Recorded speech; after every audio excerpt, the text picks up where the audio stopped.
Good day, and welcome to Comcast Cable Channel 977. We're broadcasting from the High and Muriel Badler studio in the Lake Monticello Clubhouse. I'm your host, Jay Brown, and today's special guest is Bob Johnson, author. And good to have you here, Bob. Good to be here, Jay. Thank you. Before we talk about your career as an author, I'd like to go back a little bit in your life to see how you started, where you were brought up and born, and we know you're here today as a resident of Lake Monticello. All right. Please start. Well, I was born and raised in Minnesota, northern Minnesota actually, in the very cold part of the country. And I joined the monastery in France when I was about 19. So back up a bit now.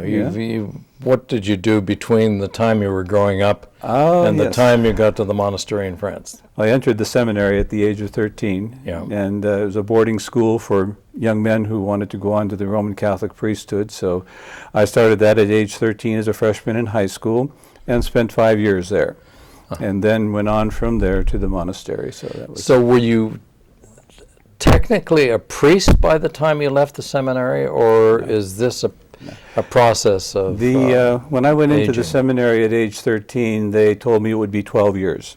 Yeah. And that's what it took, actually. I was ordained when I was 25. So Really? Yep. So it was exactly what they had told me. So you spent 5 years in the seminary in Minnesota. Yep. And then you had a choice of things, I would imagine, you wanted to do. Could have gone in many directions at that point. There were a lot of options, but the one that I chose was the Carthusian order in France, and mainly because of their dedication to solitude. That was the thing that really sold me on their lifestyle. Why, as a teenager, would you be interested in solitude? And I'm asking naively, but...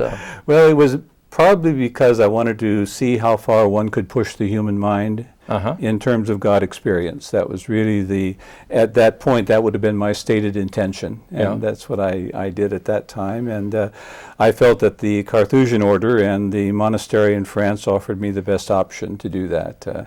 I had visited Thomas Merton down in Kentucky at the time and decided not to go in that direction, which was a similar order. Yeah. And so went on to the Carthusians in 1959, and 1959, and spent 11 years over in France. Yeah. That's amazing. Yeah. Now, when you arrived, you were still a seminary student. Exactly. I would have been, considered a seminary student, and I went through 5 years of training in the monastery. It's called novitiate, and I was a novice for all that time. And I also began at that point a real rigorous program of studies that was going to last 10 years there in the monastery. Right.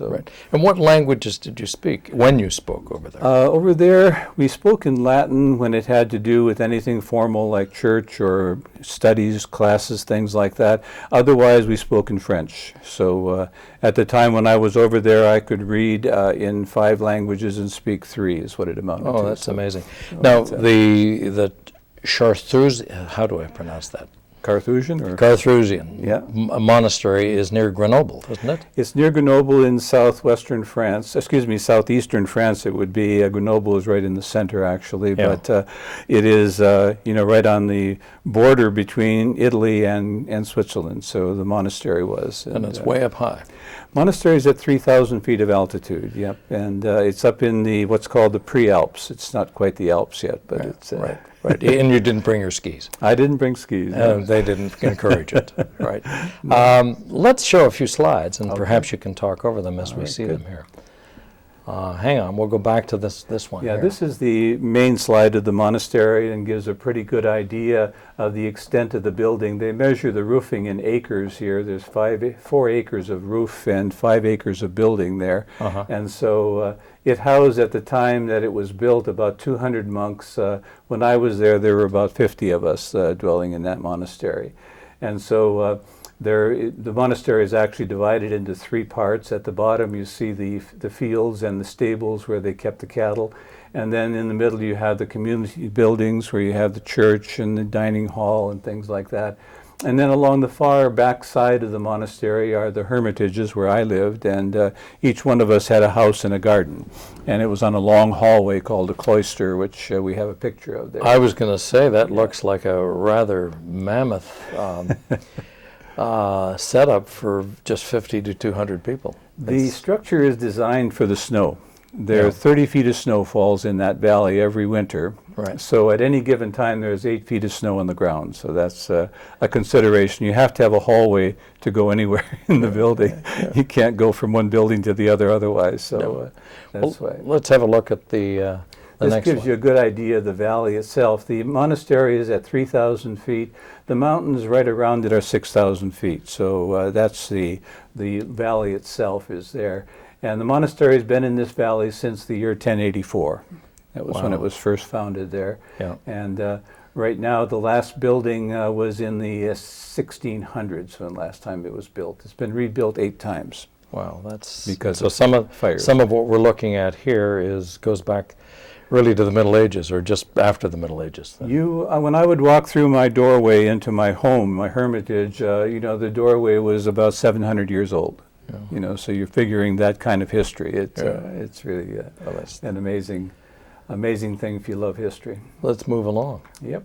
This is the cloister hallway, and there are 35 individual hermitages along this hallway. So each one of us had a house and a garden, 4 rooms and a garden to ourselves, and we spent about 19 hours every day in that restricted space. And so this hallway is actually about a quarter of a mile if you walk the whole thing. It's 4 square city blocks, so it's really quite a long thing. And this connects all the hermitages, so the monks get together 3 times a day for religious services. At midnight and at 6 in the morning, or at 7 in the morning, and then again at 5 in the evening. So. And I think we have a shot here of what is this? Tell This me. is the library Library. here. Yep, this is the main library of the monastery. It's, again, something that's hard for us to put in perspective because it's about 500 years old. And so the books on the shelves here go back, some of them, to the 1500s. And if you think of the printing press being invented in the 1400s, you know that Right. it's 40,000 books in the library, and there are 27 different languages that the books are in. But the main manuscripts for the monastery from the origins are actually in the Library of Grenoble. They were taken down there. Yeah.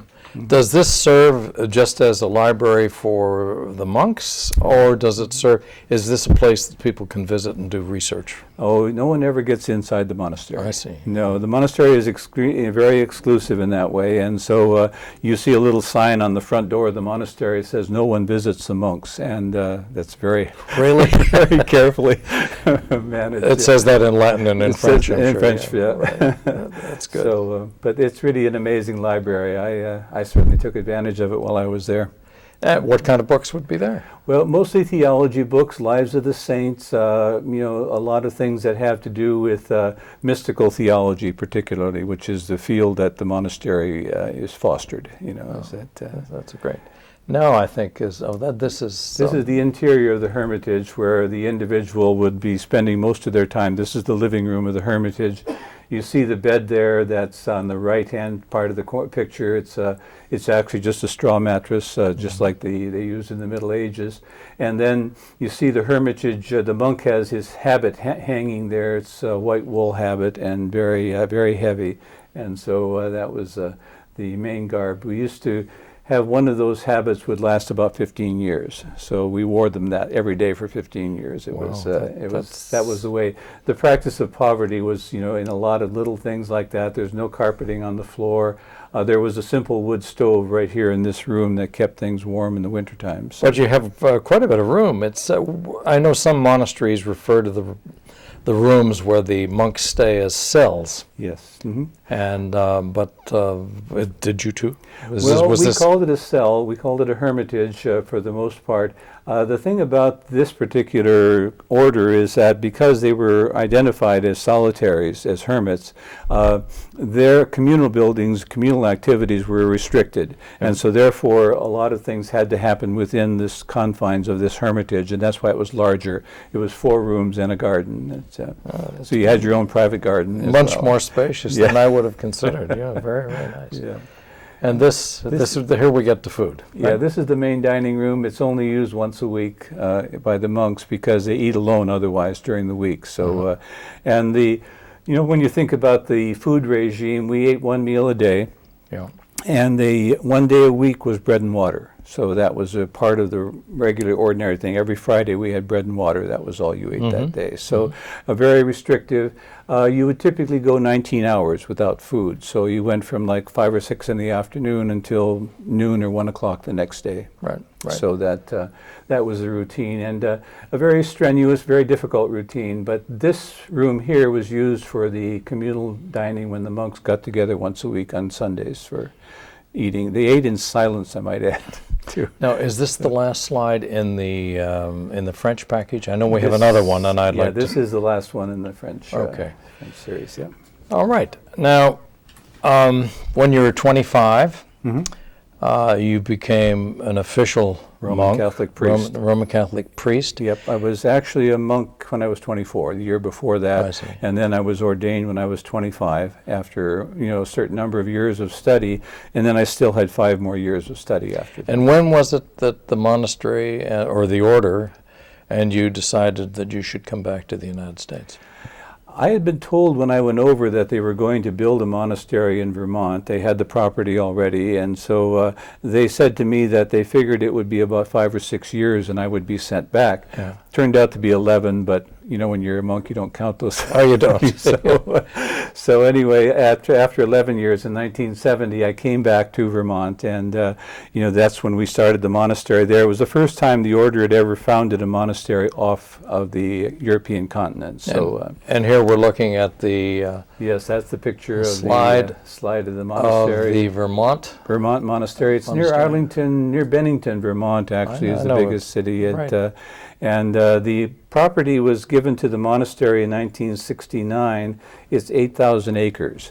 And so my job as second in charge of the monastery was to manage the 8,000 acres, and all of that had to go with it. We had our own electrical company, we had our own telephone company, so there was a lot of things that were involved there with a property that size. So it was really quite a challenge. And you came back to be one of the heads of this organization. I was sent back because I was one of the first Americans to join the order, and I was ordained a priest and all of that. So and this still exists in still about the very same. Functional. Yeah, the monasteries are all very functional. They're still very active.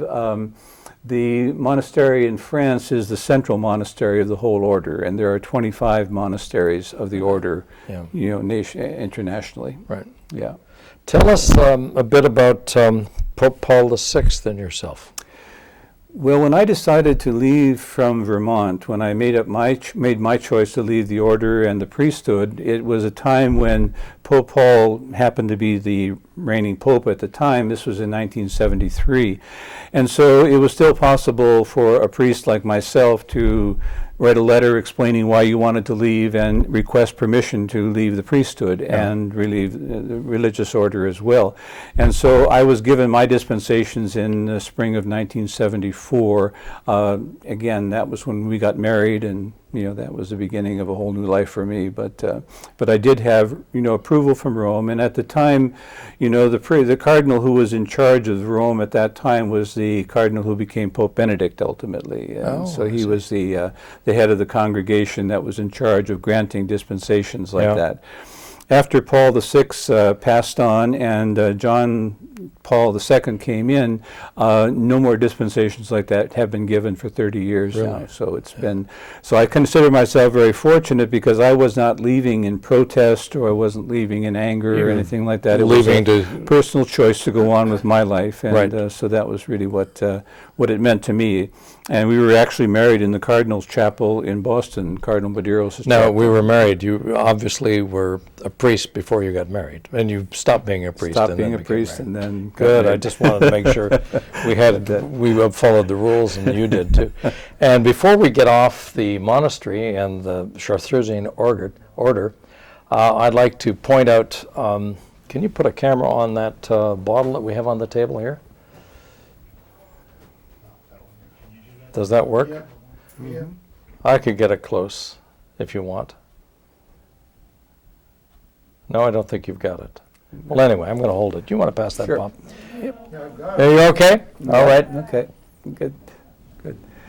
Okay, this is the chartreuse liqueur, as it's called, and this is where the color chartreuse green comes from, actually. That's where that originally came from. This is a formula that was originally an elixir. Originally was a medicine, actually, Uh-huh. and the formula that we know today goes back to 1605. That was Right. when it was first given over to the order, and it was kind of bequeathed to the order as a feeling that the order would take care of it over the centuries. And so the Carthusian order has been making this chartreuse liqueur ever since. And now it's really a liqueur. It's no longer a medicine as in the old sense Right. of the word. Right. I think we could probably relate to it in American parlance as the snake oil. Right. The whole idea I've of tasted some, cure and I would anything. go along with that. And I want to tell the audience that we did not drink this bottle down from the top. In fact, we haven't had a drop today, but who knows what will happen after the show's over. Anyway, well, thank you for giving a little information. Now, how did you segue into your next career? Well, it was difficult coming out of the monastery and then moving on to whatever I was going to do next. I had been studying yoga for 10 years in the monastery, and when I came out of the monastery, it was at the point when things were beginning to create what was called the New Age in 1970s, and so I walked right into that kind of wave of interest around the country and found out that I had quite a marketable skill teaching yoga. So my very first book was a book called Yoga East and West, and published that in 1974. We sold about 3,000 copies, and good. so it launched my career as a yoga teacher, which I then did for the next 17 years or so, actually. And I started my own center in Framingham, near Framingham, Massachusetts. But you did more than yoga.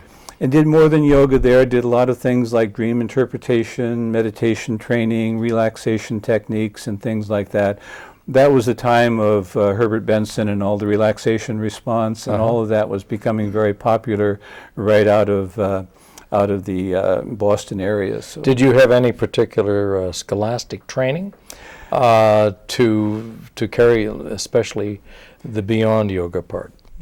Well, I think when you look at the training in the monastery, we had 10 years of education there. So we had 4 years of philosophy and 6 years of theology that were required studies. And as I told you, we actually taught, our classes were all in Latin, papers were in Latin, everything was in the Latin language. So it was a very intense education, actually, for 10 years. So I was a full-time student there in France for 10 years. And that really gave me the equivalent of a master's degree is what it did. Yeah. And so that's really what I came out of the monastery with, was a sort of undocumented master's degree is what it amounted to. And it then became my challenge to find a way to get accreditation for that, and that's what I did over the next few years.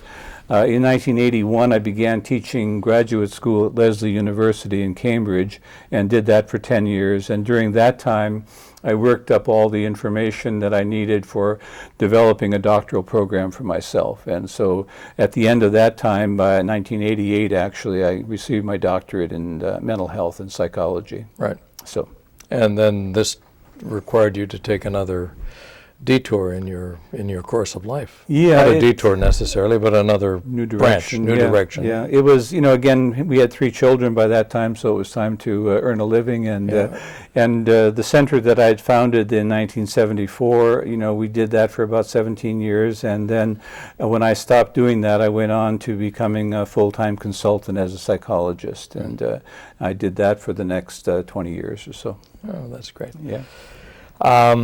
And you worked with old age homes, I think, didn't you, It too? turned out that the job that I got into once I got my doctorate and my license for counseling from the state of Massachusetts, there was a great movement at that time to establish nursing home credentialing and things like that.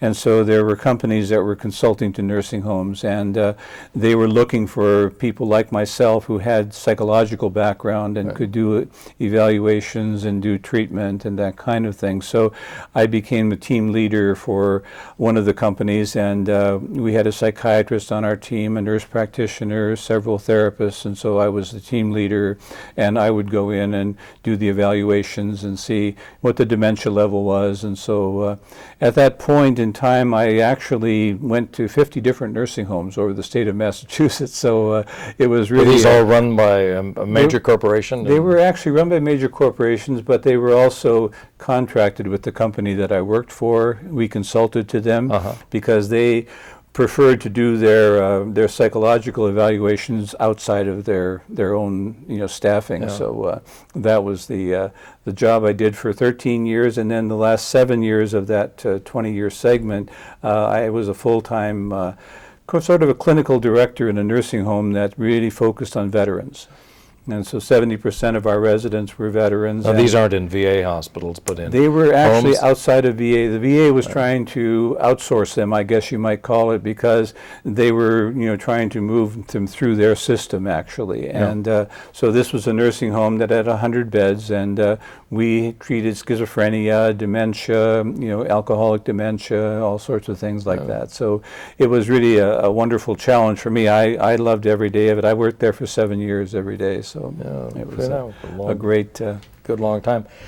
And now we come to the next crook in the road, which is why we call you the Renaissance Man, because you've done a lot of things that a lot of us have thought of doing, but you've actually done them, which is you're becoming a published author. In addition to the yoga book, you got into, I guess I would call them self-help books, would you call them? Yes, I call it mental health self-help is what I call it. And we have a group of them here, I think. Right mental there, health. Yep, mental health studies. And so actually right now I have, in terms of this size of book, I have about 7 or 8 of them like this, and then about 8 others that are shorter books. So it's kind of a whole program that I'm developing around self-help for people who are having difficulties of different kinds, and so identifying dementia, different things like that, hoarding, different subjects of that way. Now, during what period did you write these books, Bob? This has all been done in the last few years. It has. Yeah, Are you last 3 or 4 years. Is this still an area of development for you? Well, for me, I spent so many years doing training for hospitals and nursing home staffs. I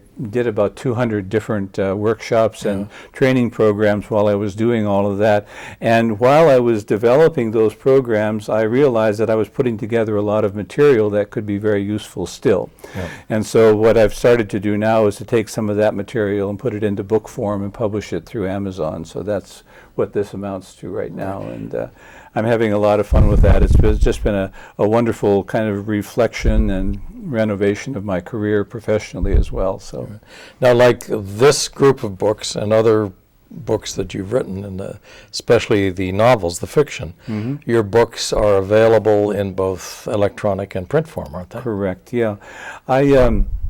When I retired in 2010, it was just at a time when Amazon had virtually just launched the Kindle revolution. And so what we call today the e-book now became a reality, and people were just beginning to get started with that. So for me, my retirement came right at that time, and I've always been a great reader of fiction. I love fiction, and I love reading novels, and a great reader of history too. And history, absolutely. Yeah. And so between the two, I said to myself, well, something that would really be fun to do since I read so much is to start writing instead. Yeah. So I started writing books instead of reading them, and so that's what got me going.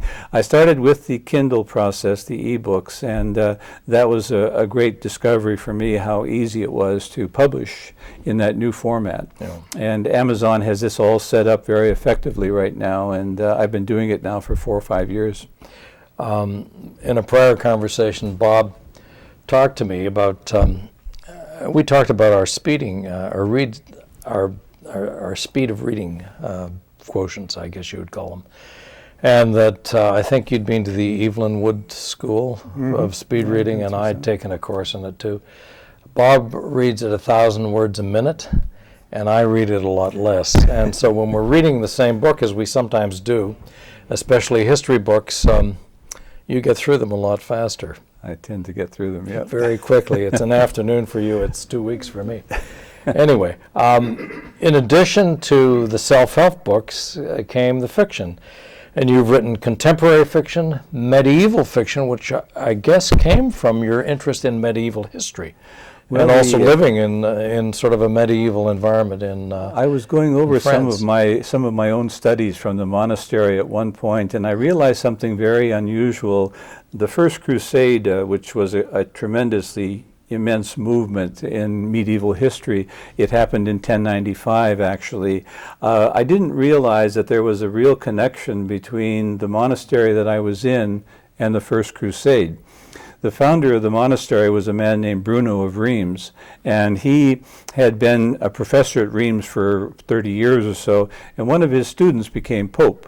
Right. And so the Pope said, "I'll become Pope on condition that my mentor come and advise me." So he did leave the monastery in France and went down to Rome and spent 7 years there, during which time the Pope created this crusade. So I never realized the connection between the two, but he was the one who advised. The Roman Catholic religion is really a religion that is based on a founder who died on a cross. Yep. The most passive kind of death you could have, possibly. Whereas you have other religions like the Islamic religion where, the founder was actually a potentate, and he was a ruler himself, and so he was one who led armies, and so just kind of the opposite. And to turn that whole history around from a very pacifist history into something that was actually bellicose and aggressive, and to set a crusade going all the way to Jerusalem was something that took an awful lot of thinking, a lot of theology. So I kind of put that into my book a little bit here, one of the first books that I wrote on the medieval character. And so my medieval character is now going through that whole process. So first was the crusade itself, and then following up on other things. So.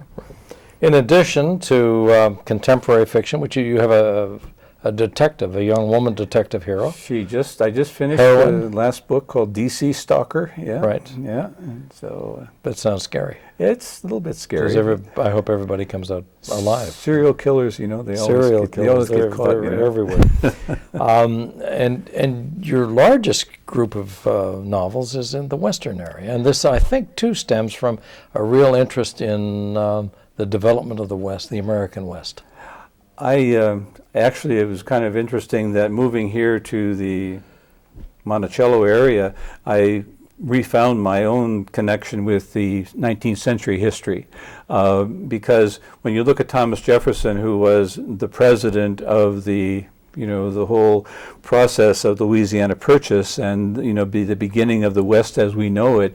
To me, it was just like it kind of woke me up to the whole idea of creating a character who would go through the entire history of the 1800s. And so I've done 16 volumes so far, and only made it as far as the gold mine, the gold discovery in '49. So Is that where you are now? That's where I am right now. I've read a couple of them, and they were earlier than that. Yeah, and, so that's where I am right now, and so I expect to get to the Civil War in the next 3 or 4 volumes. Oh, you've got another 100 books to write. It's going to go to 50 for sure. So is. it's and I meant to ask you earlier in the interview, but how many books have you published now? Amazon has me at 55. 55 books. Yeah, and the novels I'm finishing up novel number 43 right now. So the fiction part of it is 43. So. That's just amazing. Yeah. So it's been just a wonderful discovery. I suppose all those years of silence and all those years as a therapist listening to people, Right. you ingest an awful lot of ideas. And so now you're giving back. It's coming back. Right, Yeah. it is. Yeah, that's great. I think we're out of slides, and we're out of levels of books that we can talk about. Is there any one way, succinctly, that you can tie everything you've done? I've called you Renaissance man because that is the term I use for somebody who's really covered a lot of artistic endeavors and thinking endeavors. Any one particular thing?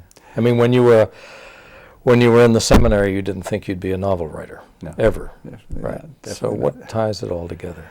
When I look at it, for me, a very big turning point in my life was the discovery of the work of Carl Jung. And Carl Jung has been a tremendous influence on my life for the last 40 years now. And one of the things that I discovered in reading Jung's work, and I read most of his basic work, is a thing he calls the active imagination. And for him, the active imagination covered literally all the things that drive us. They all the things that we go from day to day because of this active imagination. It's the thing that keeps us living, so to speak, intellectually, mentally, emotionally, and so on. And so that to me has been the thing that holds my whole life together. I've always seen, life as an opportunity to be more creative. What's the next creative thing you can do? And so I'm already kind of mapping the next 10 years of my life as to where I'm going to be 10 years from now. And so it's... And you can't tell you can't tell us today where you're going to be, right? Not yet. Are you going to change careers, or are you going to stay on this path for a I while? have some subject matter is going to change, probably. That's amazing. That's just amazing. Well, Bob, thank you for coming in. And before we have a drink of this medicinal chartreusian drink over here, we'll say goodbye to our audience. And Thank you. thank you. You've been watching This Week at the Lake. I'm your host, Jay Brown, and today's very special guest is Bob Johnson. And please make sure we have more programs coming up later this month and into December. Both on the status of Aqua Virginia, pro and con, and also on the Beautification Corps holiday home tours. So please stay tuned, watch every night, and we look forward to seeing you again. Goodbye.